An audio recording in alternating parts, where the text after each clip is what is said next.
Nope. No.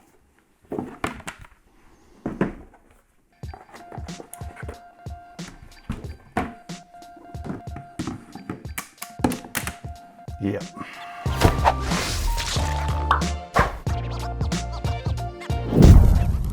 Hey guys, welcome back to Black Magic Craft. On this Reviews Day Tuesday, I want to take a look at these modular GM screens by Majestic Dice. Full ethics disclosure, everybody's favorite thing. They did send me these for free for review purposes, and they have sponsored this video. That means they paid me for my time to produce this video and to expose it on my platform. However, they have absolutely no input in what I can or can't say about them, so I still get to share my honest thoughts about the product. Majestic Dice is a company formerly known as Fat Zebra Games, the company that made these battle mats that I love and have become wildly popular in our community. Now, Fat Zebra, they just changed their name. I don't know why, but they're still making these mats. They're still available, and in fact, they are now finally available on Amazon UK and Amazon in Germany. So if you're in one of those regions and have been wanting to get them, well, they are now available there. And I'll put links in the description for those. But we're here to talk about these screens. These are an answer to the very expensive handmade hardwood GM screens that are available on the market. The goal here is to make something that's a little bit nicer than your cardboard screen from Wizards of the Coast, but something a lot more affordable than those really expensive handmade wood ones. They're still wood, they're magnetic, they're modular, but they're priced at a reasonable price point. Now, I don't want to say what the price is because it hasn't been 100% confirmed to me while filming this video. I know that the price range is going to be very competitive, but I haven't seen the final exact price, so I'm not going to say it. But by the time this video is up and you guys click on the link to go check it out, obviously the price will be there for you to check out and assess if it's right for you. This product is pretty neat. It comes in a nice carrying case that leaves a lot of room for extra books and whatnot, as well as the screen panels. Everything is magnetic and modular. You can orient the screen in any way you'd like, portrait or horizontal.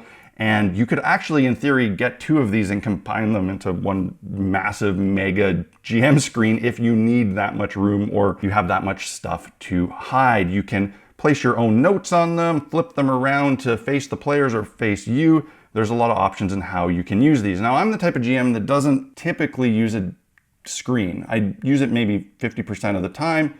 When I do, I'll use the cardboard ones from Wizards of the Coast, but I'll usually end up plastering them with my own notes and maps because that's what I want to have access to. So with these, it's nice because you don't have all the stuff that you might not want and you have a place to put your own information. Again, fully customizable. Now that you have a general idea of what this product is, let's take a closer look at the actual build quality and features of these screens.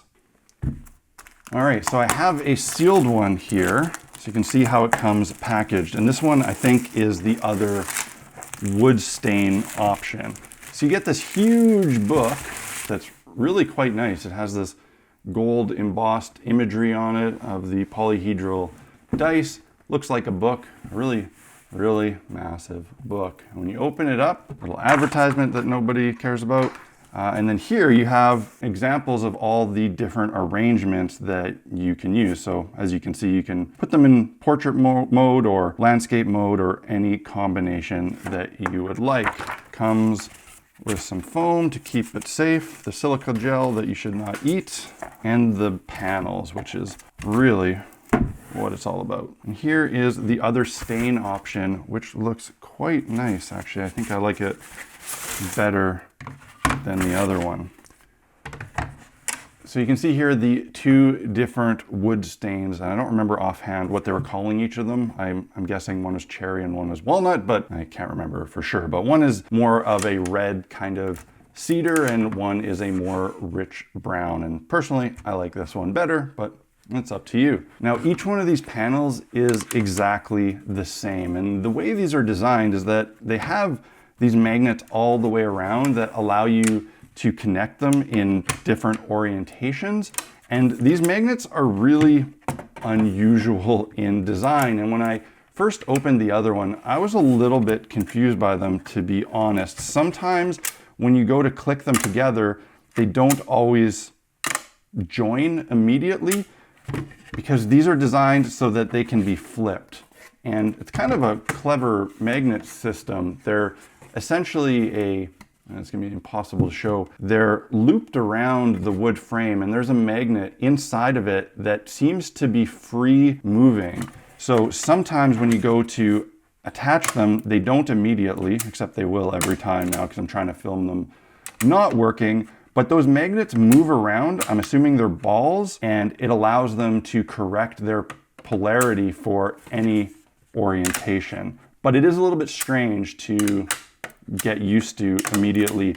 The magnets are fairly strong, but I will be honest, they're not as strong as I would like. And I found that when setting these screens up, they don't click together quite as solidly as I would like them to, and they can be a little bit finicky when you're setting them up. However, once you have them all set up, they do stay together nice and stable, but they, like I said, a little bit finicky to get set up. Then they have these bars here. These are just wood strips, and they have 3 magnets in each of them, and these click together really nicely.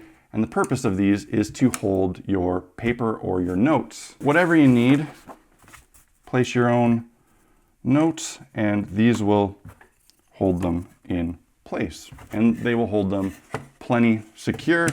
And of course, if you have notes that are in portrait mode, it's not going to be a problem because you can set up the screen in that orientation. These are great. I have no complaints about how these are held. They're really secure. The only thing I don't love about them is the fact that they really only hold 8.5 by 11 sheet of paper. So if you want a couple individual smaller pieces of paper, you could in theory hold them, corner to corner, but there's no way to attach a small note in the middle other than using something like some tape or, some sticky tack, post-it note, whatever. You can do that, and I would have no worry about doing it on this wood finish. When I first saw these, I assumed that they would have been made from plywood, and up until this very point when I was looking at it closely, I just assumed that they would be veneered plywood. But looking at the cut edges, these actually do seem to be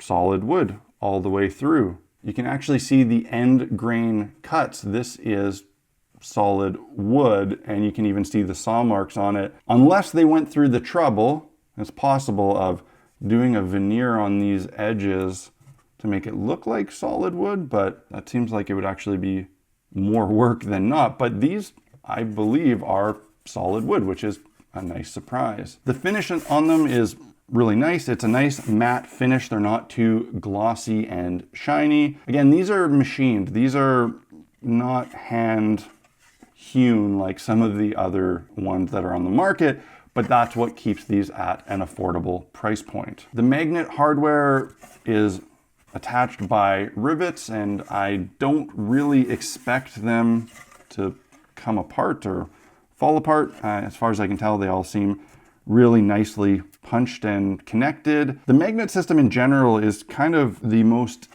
interesting thing about this and how they work. It's very unique, but it's very odd. I do like it, but it, like I said, takes a little bit of getting used to. For me, what I really like is this big carrying case, because it allows you to store and transport the 3 panels, and it leaves you plenty of room for other items. For example, you can hold 2 additional full-sized D&D books inside it and still have room for dice and pencils and pens, maybe miniatures, although I probably wouldn't want to leave a lot of miniatures loose inside here, but there's plenty of room to carry and store more items. It's not the most practical carrying case, but if you just want to put everything in one box and put it in the shelf and put it aside till next game, this is a great way to do that. The box itself is made out of some sort of cardboard that is wrapped in a paper. Inside it has this really nice motif of shields, swords, flails, and axes. But the outside has been wrapped with some sort of artificial leather that has a nice texture to it. Again, it has this nice gold embossing, and the edges, you know, are printed to look like a book. So at a quick glance and feel, it does feel and look like an actual big book, but it is definitely a cardboard carrying case. So what do you guys think? Obviously, this product is not right for everybody. You know, a lot of people are still just going to be perfectly content using the cardboard screens from WotC or whatever other game they're playing. If you want something a little bit nicer, a little bit more modular, then this might be right for you, especially if you don't want to pay a lot for one of the really fancy ones that you can get. There's a lot of nice features here. I like that it comes in this carrying case that looks really cool. It's actually my favorite part of the whole thing. It fits a couple books in it and other gaming accessories, which is really neat. I like that you can combine multiple ones. I mean, if you're artistically inclined, you could paint these, you could wood burn them, you could really make them your own, which could be a lot of fun. Let me know what you guys think in the comments section below. I hope you enjoyed this video. If you did, hit the like button. That's it for this week, guys. I will see you again on Friday. Cheers.